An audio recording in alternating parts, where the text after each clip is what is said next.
vampires, we got the wolves. They're really cool guys. We get along really well, and they're working very hard, so it's great to have them here. Now, I noticed you've got the locks back. Tell us about your magical hair. My magical hair is a wig.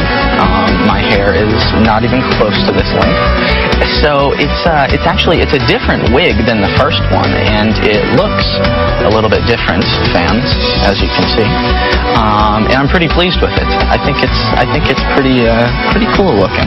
That cool looking hair will be blowing in the wind as Taylor spends some time riding dirt bikes in New Moon. It was really cool. I got to do some practicing. And, Are you a good rider? I don't know if you can. I'm not sure about that. Did they train you to do it for the movie, or did you have to learn for this?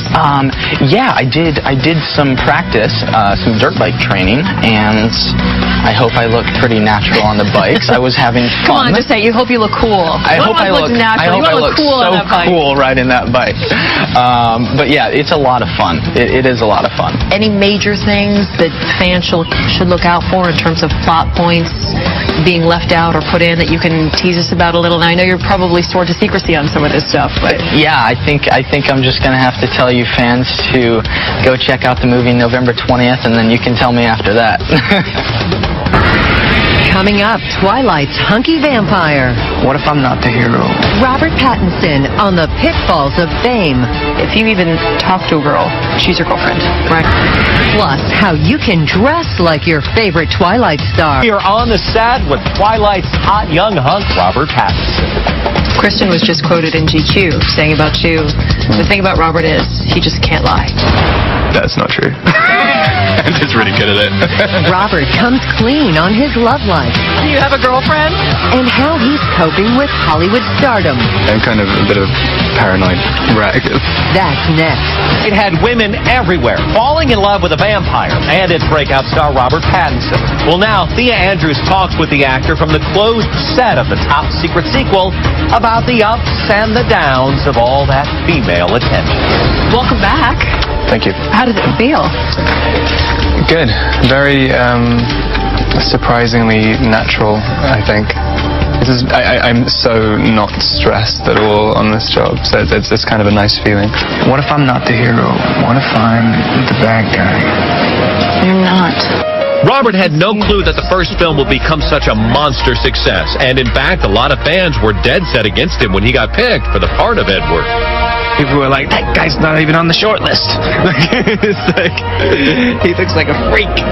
But I don't know. I think it's kind of changed now. The tide changed. I think I got some people on my team, and they sort of bullied all the other girls into liking me as well. More than liking, look at the rabid fans at the Twilight premiere. Thea was there to catch a breathless Robert after he was crushed in a sea of Twilighters. This is one of the craziest things I've ever seen. How's it for you? I don't know. I'm not even really here. Like my body is here, but my brain is like, I don't know where it is. What's the strangest request you've ever gotten from a fan? I had some girls come up to me the other day who'd pre-bitten themselves, so they were bleeding when they came up. And they're like, look, we're already bleeding. Can you just lick a little bit of blood? Don't worry, he said no, but there is another reason the female fans may be so crazy about him. Do you have a girlfriend? I don't know. Not right now. Right now. By the way, any of these ladies would be happy to go on a date with you. Yeah. Are you looking for one? I guess. I don't think he would be the best idea. So you are on the market? I guess, yeah.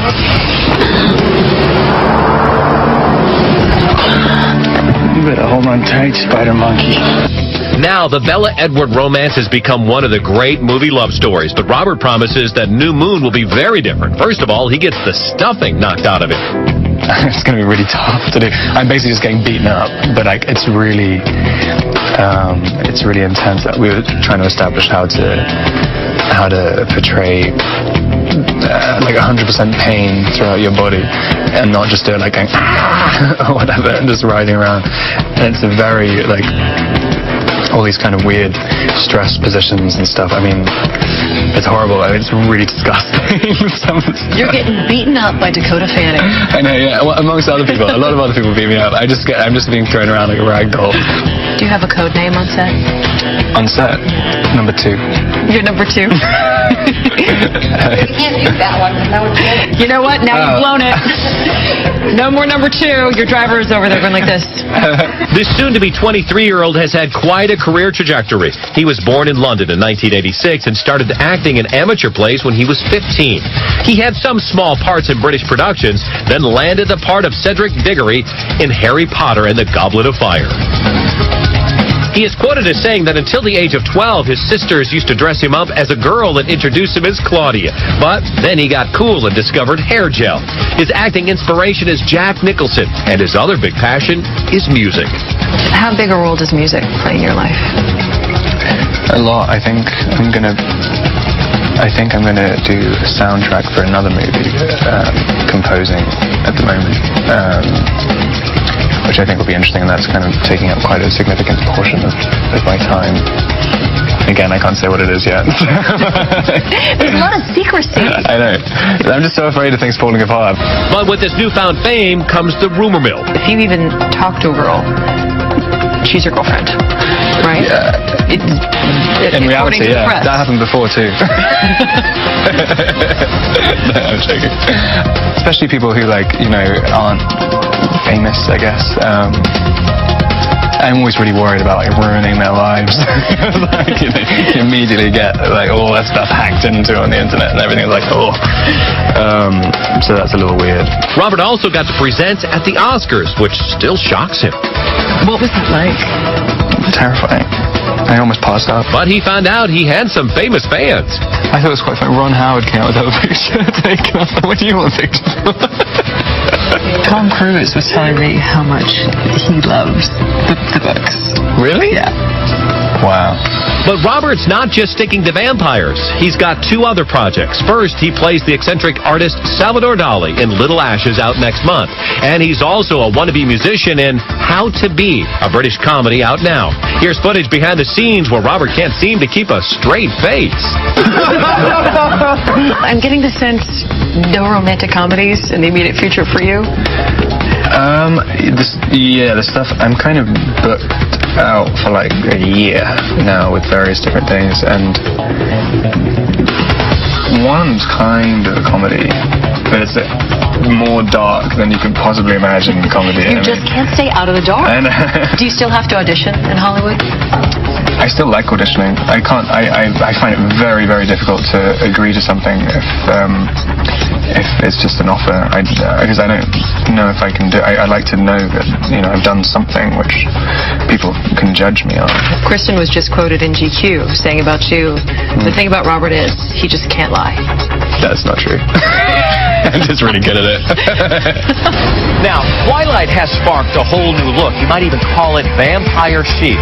Well, stay tuned as ET fashion expert Anya Sarr shows you how to dress for a very different kind of nightlife. Now, time for E.T.'s fashion stylist, Anya Sarr, with secrets on how to get the look of Twilight. The look of Twilight. The subtle tones, the grays, the blues, the plaid, the flannel. Edward and Bella rock these trends, and you can too, with stuff you probably have in your own closet. Want to look like Bella? Pull out your plaid t-shirt and pair it over a long-sleeve thermal. Throw on a classic jean and instant Bella. Let's talk about Rosalie, my personal favorite of all the vampires. From her necklaces to her long scarves to her cropped jackets, Alice sets herself apart from the pack with a romantic look. You can get Alice's look with cropped vests, layered ruffle tuxedo shirts, choker collars, and of course, the stackable bracelet. Now time for everyone's favorite vampire, Edward. Edward loves the layered look. He takes a plain gray t-shirt, which you can find in your husband, your dad, your boyfriend's closet. He puts a sweater over that, a jacket over that, and Edward finishes it off with a dark, crisp jean. But something to be wary of, don't fall into the Twilight trend trap. It was a staple of bad girl vamp Victoria's wardrobe. But for all us mere mortals, fur is